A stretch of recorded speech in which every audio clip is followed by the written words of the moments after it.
Welcome back to Studio 3. I always love it when we have authors in, and we have Bruce Wolfe stopping by today. Hi. Yeah, yes. It's great to have you back. I know we just recently had you with the theater group, and yes. I know we'll talk about that here in a minute, but we want to talk about your book, Bruce, because it's called Little Brucie, and Susan and I were saying, I mean, you kind of, you just tell it all. I mean, you air it all out here, and it's, I think in a way, for you, you said it's kind of been therapeutic. So tell us all about this book and what the storyline is.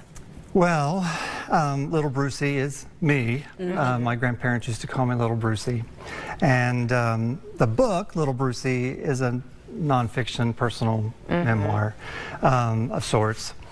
The book is a collection of true stories, which are based on experiences that I had as a young kid all the way through my days at Disney. I worked at Disney for 25 years.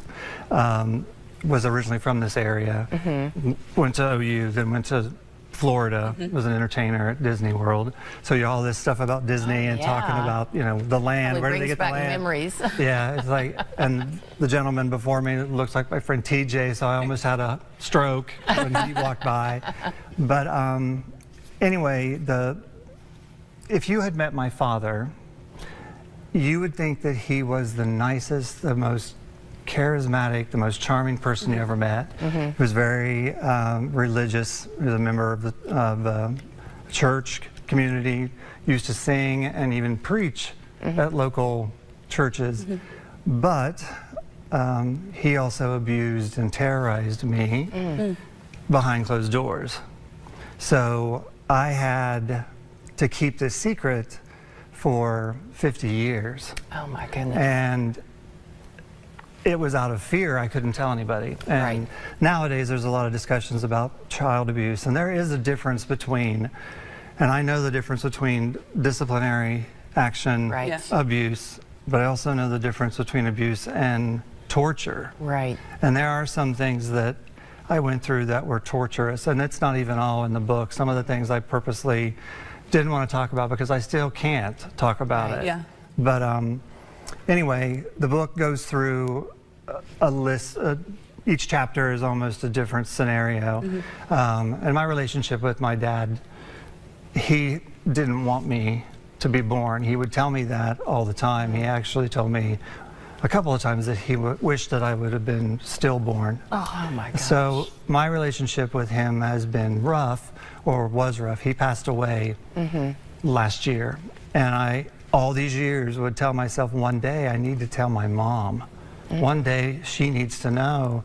I worked really hard as a kid to keep it hidden because the fear of, he would say that he would do to them what he did to me and worse. So my mother and my older sister.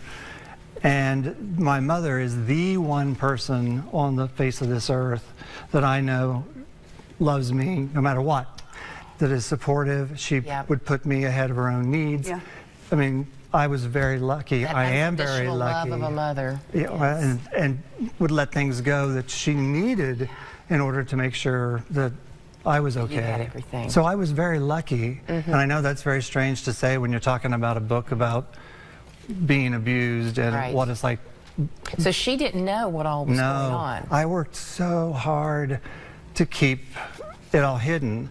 I was known for a very long time as being clumsy, that I was, so if any bruises or markings, that he worked very hard to make sure that it wasn't visible. But in those instances where it couldn't be helped, he would tell everybody that I was clumsy and was the most accident-prone kid he ever met in his life, and you know, so kind of dusted on the rug. And he used to say it was mental, it was emotional, and of course, terribly physical. And I loved my dad, and I wanted him to love me, but he wasn't ever going to love me. And then I just, for a while, I wanted him just to like me, just like me enough so that you don't hurt me. And that wasn't ever going to happen. So finally, it wasn't until I was in college that I finally was like, you know what? I've had enough. It's what does it matter? He doesn't even know what your favorite color is. So why does it really matter? And from that point forward, it started to be I don't want to say easier, but more able to cope, I guess. Right. I learned how not to be from him. I didn't want anything bad to happen to him.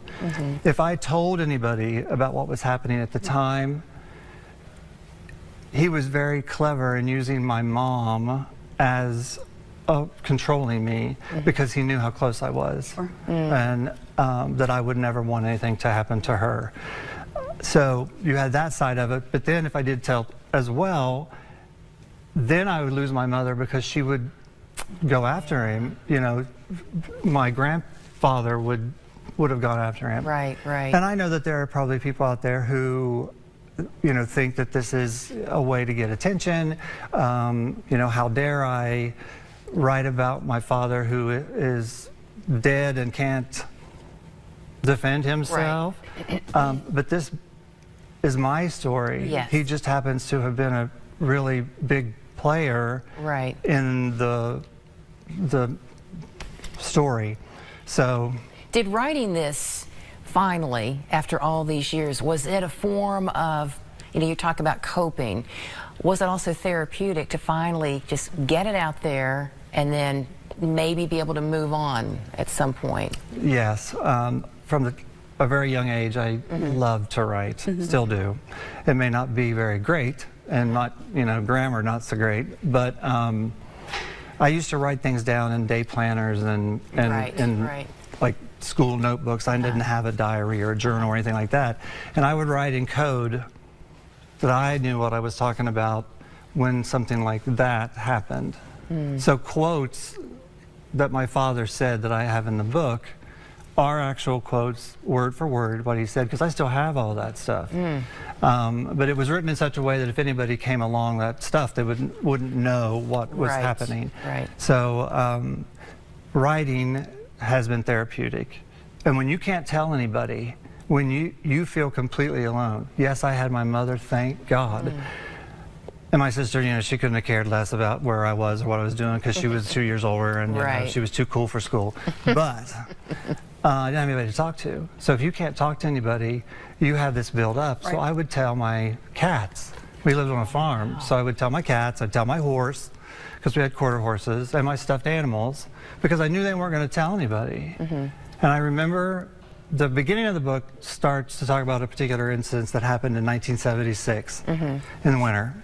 And I was a few months shy of turning 7. And I remember sitting on the floor in the living room next to my mom's chair. And of course, you know, the TV was a piece of furniture. It was huge. And the Donnie and Marie show came on. Prior to that, I sat there concentrating so hard on what was I to keep it together, not to cry, don't look like there's something wrong because mom can tell, you know, don't make eye contact, that sort of thing. And was thinking about how to get out of this. It wasn't going to stop. So what? At 7 years old. At 7 years old, I was thinking about suicide. Oh my goodness. That's the only way it was going to stop. And you know, I didn't have it in me to run away. Not that I had it in me to kill myself, but that was what I was thinking when the Donnie and Marie Osmond show came on. Should have been a happy moment, and you're thinking. And I'm looking at this, and that gave me something to look forward to. It was on every Friday night. And here is this boy who is singing and dancing and plays the piano and all these different instruments, and that's what I liked. I wasn't an athlete. I wasn't a hunter. So in addition to what I was going through with my father, kids at school picked on me because I was different. I was quiet. I didn't want to talk to people. You know. So you got some inspiration there. So it's kind of like Donnie and Marie Osmond helped keep me alive.